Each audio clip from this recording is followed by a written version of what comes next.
2022년 1분기 국어성경 교과입니다. 로마서 9장 17절 28절.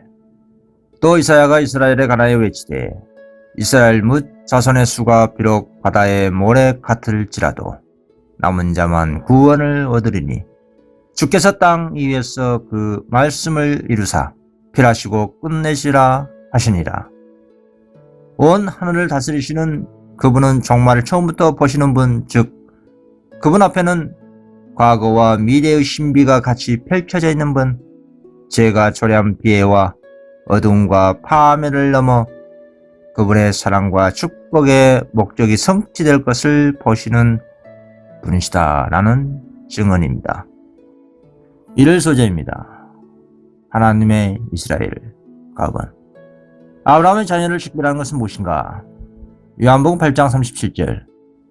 나도 너희가 아브라함의 자손인 줄 아노라. 그러나 내 말이 너희 속에 있을 곳이었으므로 나를 죽이려 하는도다. 나는 내 아버지에게서 본 것을 말하고 너희는 너희 아비에게서 들은 것을 행하니라. 대답하여 가로되 우리 아버지는 아브라함이라 하니 예수께서 가라사대 너희가 아브라함의 자손이면 아브라함의 행사를 할 것이오늘 하나님은 유대인들을 거룩한 진리의 보관자로 삼으셨습니다. 그분은 그들을 당신의 은혜를 맡은 청지기로 정하셨습니다.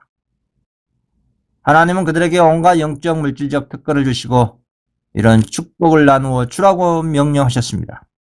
그리고 타락한 저희의 동포와 저희 문화 안에 있는 외인과 저희 가운데 있는 빈곤한 사람들을 취급하는 일에 대하여 그들에게 특별한 지시를 주셨습니다. 그러나 유대교는 하나님의 지시에 순종하지 않고 고난당하는 이웃에게 물질적, 영적 필요를 채우기 위하여 도움의 손을 펼치지 않았습니다. 그들의 마음에는 교만이 가득 차서 저희 자신들은 하나님께서 택하신 백성으로서 총애를 받고 있다고 생각하면서도 저희는 하나님을 섬기지 않았고 그분을 경배하지도 않았습니다. 그들은 자기들이 아브라함의 자손이라는 사실만을 공언하면서 우리가 아브라함의 자손이라고 자랑삼아 말했습니다.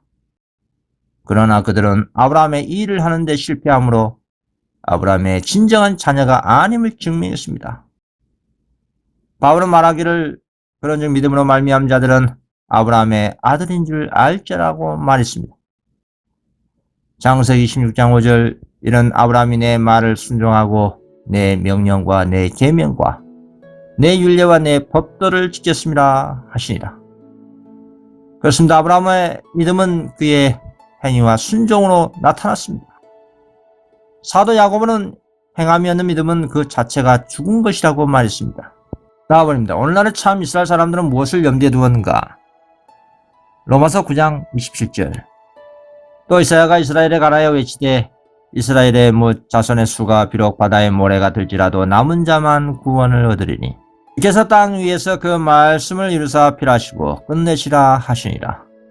또한 이사야가 미리 말한 바 만일 만군의 주께서 우리에게 씨를 남겨두시지 아니하셨다면 우리가 소돔과 같이 되고 고모라와 같았으리라 함과 같으리라. 그렇습니다. 당신의 은혜가 이스라엘 사람 가운데서와 마찬가지로 이방인들 가운데 나타나게 되는 것이 하나님의 목적하신 바였습니다. 이것은 구약의 예언들 가운데 분명히 나타나 있습니다. 사도는 그의 논증 가운데서 이 예언들의 얼마를 사용했습니다. 그는 묻기를 로마서 9장 11절 토기장인과 진흙 한 덩이로 하나는 기 있을 것을 하나는 천이 쓸 그릇을 만든 건이 없느냐. 만일 하나님이 그 진노를 보이시고 그 능력을 알게 하고자 하사 멸하기로 준비된 진노의 그릇을 오래 참으심을 간용하시고 또한 영광 받기로 예비하신 바 국률의 그릇에 대하여 그 영광의 부요함을 알게 하고자 하셨을지라도 무슨 말 하리요. 이 그릇은 우리는 곧 유대인 중에서뿐 아니라 이방인 중에서도 부르신 자니라. 그렇습니다. 한 국민으로서의 이스라엘 실패에도 불구하고 구원을 받을 만한 자들로서 상당히 많은 무리가 그들 중에 남아 있었습니다. 바울이 편지할 때에 제사는 처음 익은 곡식가루가 거룩한 즉 떡덩이도 그러하고 뿌리가 거룩한 즉 가지도 그러하리라 한 것은 그 당시뿐만 아니라 오늘날에도 수많은 영적 이스라엘 백성 가운데 신실한 여자의 남은 무리에게 한 말인 것입니다. 오늘 소재입니다. 하나님의 자비가 계시된 답은 하나님께서는 왜 이스라엘을 국가로서 거절할 수밖에 없었는가? 로마서 10장 2절 내가 증거하노니 저희가 하나님께 열심히 쓰나 지식을 쫓은 것이 아니라 하나님의 의를 모르고 자기 의를 세우려고 힘써 하나님의 의를 복종치 아니하이니라. 유대민족의 지도자들은 하나님의 택한 백성에 대한 그분의 목적을 성취하는 데 크게 실패했습니다. 주님께서 진리의 수탁 인으로 삼으신 자들은 그들의 임무에 불충실함이 입증됐으므로 하나님께서는 그분의 사업을 행할 다른 사람들을 선택하셨습니다. 눈이 어두워진 유대 지도자들은 이제 그들이 소중히 여기는 교리들을 저버리는 사람들에 대해 소위 의분이라는 것에 완전히 지배되고 말았습니다. 그들은 저희가 스스로 말씀을 바로 깨닫지 못하거나 아니면 성경을 잘못 해석하거나 오용했을 그 가능성조차도 인정을 하려고 하지 않았습니다. 결국 그들은 이성을 잃은 사람처럼 행동하고 말았습니다. 고로 육적 이스라엘은 하나님을 거절하고 말았다 이 말입니다. 나아버립니다. 왜 이방인들이 하나님 나라의 상속자로 접붙일 수 있었는가? 로마서 9장 30절 그런지 우리가 무슨 말 하리요? 의를 쫓지 아니한 이방인들이 의를 얻었으니 곧 믿음에서 난 의요. 내가 만일 내 입으로 예수를 주로 시인하며 또 하나님께서 그를 죽은 자 가운데서 살리신 것을 내 마음에 믿으면 구원을 얻으리니. 예수님께서는 이스라엘과 다른 민족들 사이에 있는 중간에 막힌 담을 허는 것에 관한 진리, 즉 이방인들이 복음으로 말미암아 그리스도 예수 안에서 유대인과 함께 후사가 되는 진리를 당신의 제자들에게 나타내기를 원하셨습니다. 이 진리는 예수님이 가버나움에서 백부장의 믿음에 대한 보상하실 때와 또한 수가 주민들에게 복음을 전하실 때 부분적으로 나타났습니다. 그것은 그리스도께서 베르기를 방문하시고 가나안 여인의 딸을 고치실 때에도 더욱 분명히 나타났습니다.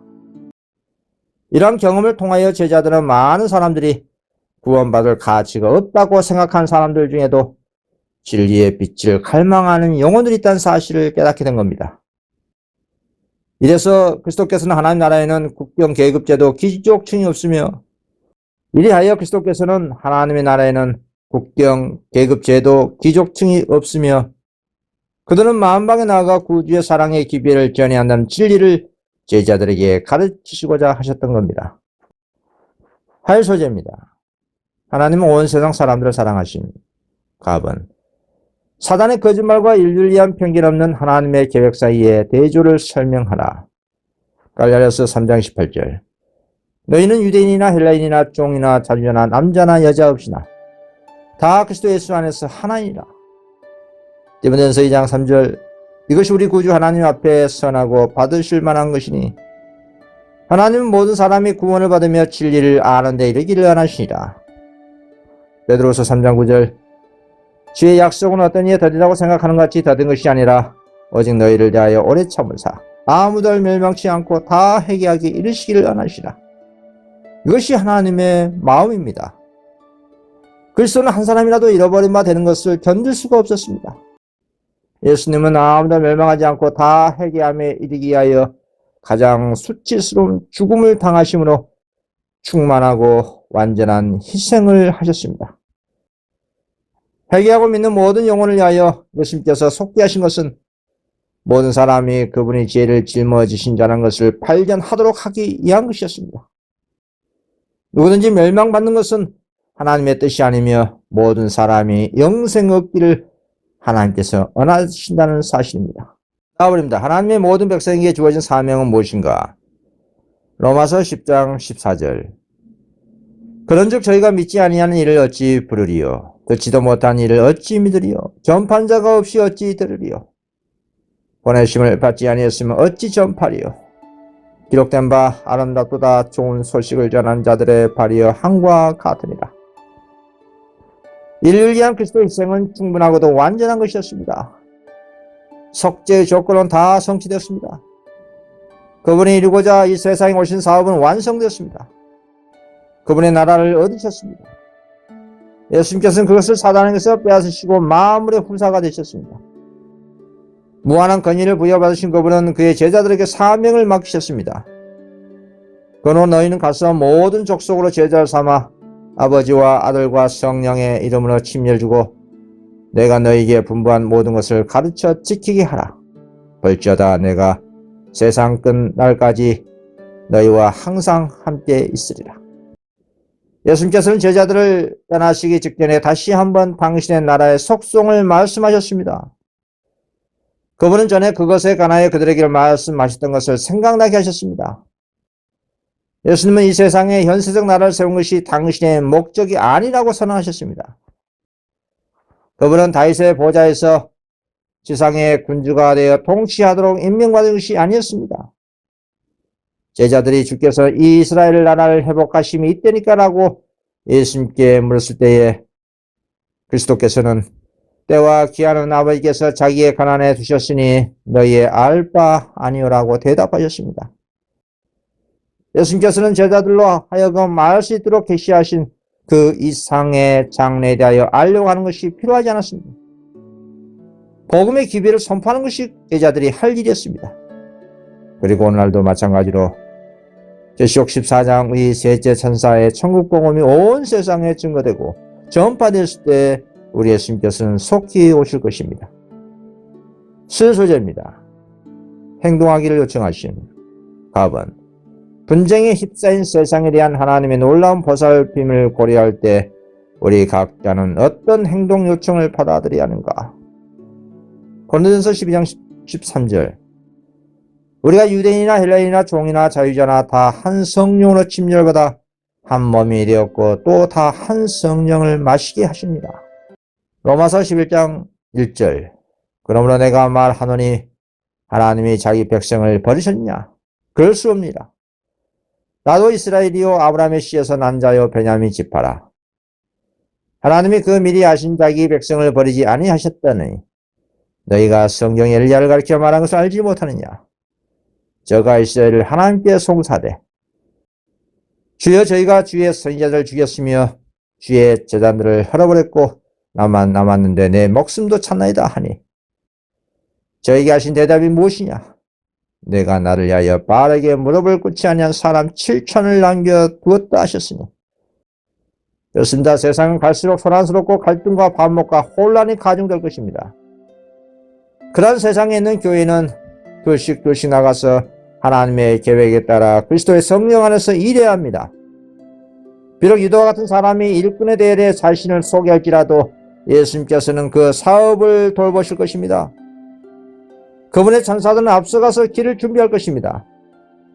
모든 대도시는 시험하는 셋째 천사의 기별을 들어야 하고 들려줘야 하고 지구촌 사람들이 진리를 알게 해야 할 것입니다. 나아버린 오늘날 살고 있는 유대 민족에 대한 우리의 태도와 의무가 무엇인지 설명하라. 로마서 11장 5절 그런즉 이와 같이 이제도 은혜로 택하심을 따라 남은 자가 있으리니 로마서 11장 11절 그러므로 내가 말하노니 저희가 넘어지기까지 실족하느냐? 그럴 수 없느니라. 저희의 넘어짐으로 구원이 이방인에게 이르러 이스라엘로 시기나게 함이니라. 성화된 봉사는 극기를 요구합니다.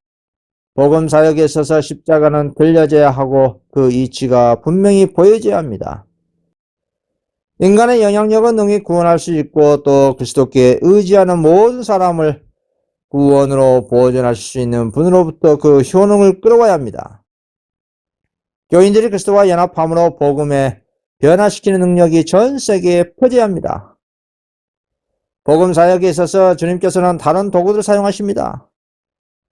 아무 것이라도 이 도구들을 분리시키지 말도록 해야 합니다. 그들의 노력을 통하여 영혼들이 구원을 받으며 하나님의 이름이 영원롭게 될 것입니다. 다음입니다. 하나님의 경영은 어떻게 그분의 자비를 드러내는가? 바울은 이스라엘의 남은 무리를 그 가지에 얼마가 부러진 고상한 칼라나무에 비유했습니다. 그는 이방인을 언줄기에 접붙임을 받은 돌 칼라나무의 가지로 비유했습니다. 바울은 이방인 신도들에게 다음과 같이 편지했습니다. 로마서 11장 17절 또한 가지 얼마가 꺾여졌는데 돌 갈라나무인 내가 그들 중에 접붙임이 되어 참 갈라나무 뿌리에 얹힌 액을 함께 받는 자 되었은즉 그 가지들을 향하여 작용하지 말라. 작용할지라도 내가 뿌리를 보존한 것이 아니요 뿌리가 너를 보존한 것이라. 그러면 내 말이 가지들이 꺾인 것은 나로 젖붙임을 받게 하려 함이라 하리니 옳도다. 저희는 믿지 아니함으로 꺾이우고 너는 믿음으로 섭리라. 높은 마음을 품지 말고 도리어 두려워하라. 하나님이 영 가지들도 아끼지 아니하셨은즉 너도 아끼지 아니하시리라. 그러므로 하나님의 인자와 어미를 보라. 넘어지는 자들에게는 어미가 있으니 너희가 만일 하나님의 인자에 거하면 그 인자가 너희에게 있으리라. 그렇지 않으면 너도 찢기는 바 되리라. 이스라엘은 자신에 대한 하늘의 목적을 불신하고 거절하였으므로 한 민족으로서의 그들과 하나님과의 관계를 상실하였습니다. 그러나 하나님께서는 언 줄기에서 떨어진 가지들을 이스라엘의 참 줄기 곧 저희 조상의 하나님께 충성을 유지한 나무 무리와 다시 연합할 수 있게 하셨습니다. 사돈이 꺾여진 가지들에 대하여 저희도 믿지 아니하는데 그하지 아니하면 젖붙임을 얻으리니 이는 저희를 젖붙이실 능력이 하나님께 있음이라고 말씀하였습니다.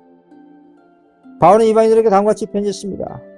로마서 11장 24절 내가 원 볼 갈라나무의 찍힘을 받고 번성을 거스려 좋은 갈라나무의 젖붙임을 얻었은즉 엉가지인 이 사람들이 얼마나 더 자기 갈라나무의 젖붙임을 얻으랴.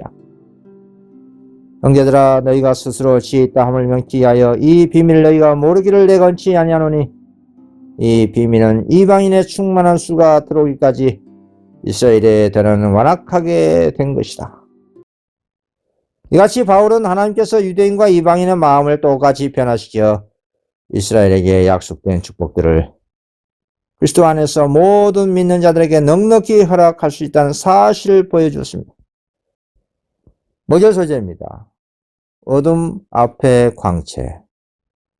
우리 각자가 접촉한 사람들과 나눌 마지막 기별을 설명하라. 로마서 11장 30절 너희가 전에 하나님께 순종치 아니하더니 이스라엘에 순종치 아니함으로 이제 공의를 얻은지라. 이와 같이 사람들의 순종치 아니하니 이는 너희에게 베푸시는 공의로 이제 저희도 공의를 얻게 하려 하심이라.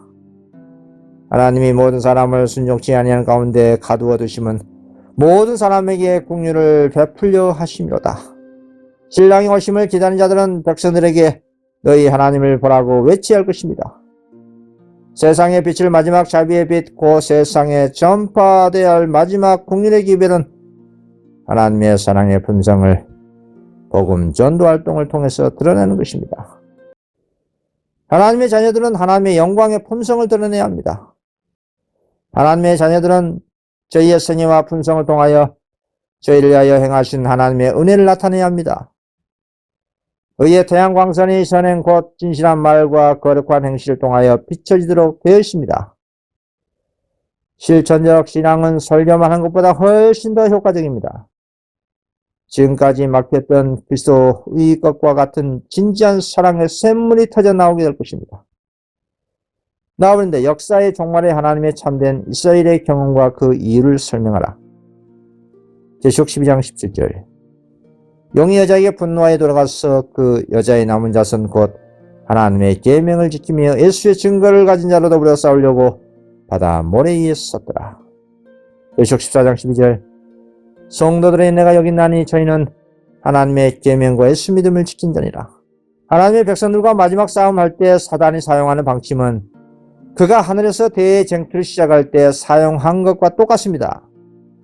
사단은 하나님의 정부를 굳게 세우고자 노력하고 있노라고 공언하면서도 한편으로는 비밀히 하늘 정부를 전복시키기 위하여 온갖 노력을 다 기울여왔습니다. 그리고 그는 자신이 성취하기 위해 노력해온 바로 그 일을 충성된 천사들이 소위인 것으로 비난했습니다. 그와 똑같은 기만 정책이 이 땅에서의 로마 교회의 역사에 나타났었습니다.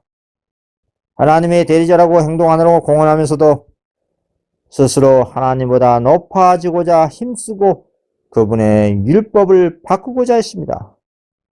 로마 교회의 지배 아래서 복음에 충성했기 때문에 순교당한 사람들은 악행자로 고발당했습니다. 그들은 사단과 동맹했다고 선고되고 또 그들을 비난하고 사람들 앞과 자신들에게까지도 극악한 범죄자들로 나타나게 하고자 가능한 온갖 수단을 다 썼습니다. 오늘날도 그럴 것입니다. 사단이 하나님의 율법을 존중한 사람들을 멸망시키고자 할 때 그는 그들을 율법을 범한 자들로, 하나님을 모독함으로 세상의 심판을 초래하고 있는 자들로 비난받게 할 것입니다. 성경상 안식일을 존중한 사람들은 법률과 질서를 물랑케 하고 사회의 도덕적 재질을 깨뜨리고 무정부 상태와 타락을 초래하고 지상에 하나님의 심판을 불러들이는 자들로 비난을 받게 될 것입니다. 양심의 지시에 순종하는 그들의 행동은 완고와 고집과 권위에 대한 멸시로 단정될 것입니다. 그리하여 그들은 정부에 대하여 불평한 자들로 고발할 것입니다. 하나님의 율법을 준수할 의무를 부인하는 목사들은 강단에서 하나님께서 정하신 국가의 권위에 복종해야 할 의무를 주장할 것입니다. 의회와 법정에서 계명을 지킨 사람들은 거짓 증언으로 정죄당할 것입니다. 그들의 말을 거짓되게 조작하고 그들의 동기는 가장 나쁘게 해석될 것입니다. 개신교회들이 하나님의 율법을 옹호하는 분명한 성경상 논증을 부인할 때 그들은 그들이 성경으로 믿음을 넘어뜨릴 수 없는 사람들을 침묵시키고자 열망할 것입니다.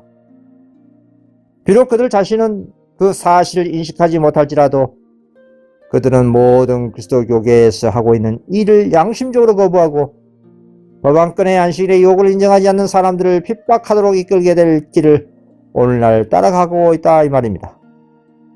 교회와 국가의 지도자들은 모든 계층의 사람들로 하여금 일요일을 존중하게 하고자 매수하고 설득하고 강요하게 하여 연합할 것입니다. 그들은 신적 권위의 부족을 압제적 법령으로 보충할 것입니다. 정치적 부패는 정의를 사랑하는 마음과 진리를 존중하는 마음을 소멸시키고 있습니다. 그리고 심지어 자유의 나라 미국에까지도 그 위정자와 입법자들은 일반 사람들의 환심을 사기 위하여 이를 준수를 강요하는 법령에 대한 민중의 요구에 굴복할 것입니다. 그처럼 큰 희생을 치르고 얻은 양심의 자유가 더 이상 존중되지 않을 것입니다. 절박한 싸움에서 우리는 선지자 말씀에 나타난 의미를 이해할 수 있습니다. 용이 여자에게 분노하여 돌아가서 그 여자의 남은 자손 곧 하나님의 계명을 지키며 예수의 증거를 가진 자들로 더불어 싸우려고 바다 모래에 섰더라. 이번 성경 교과 공부 마치겠습니다. 감사합니다.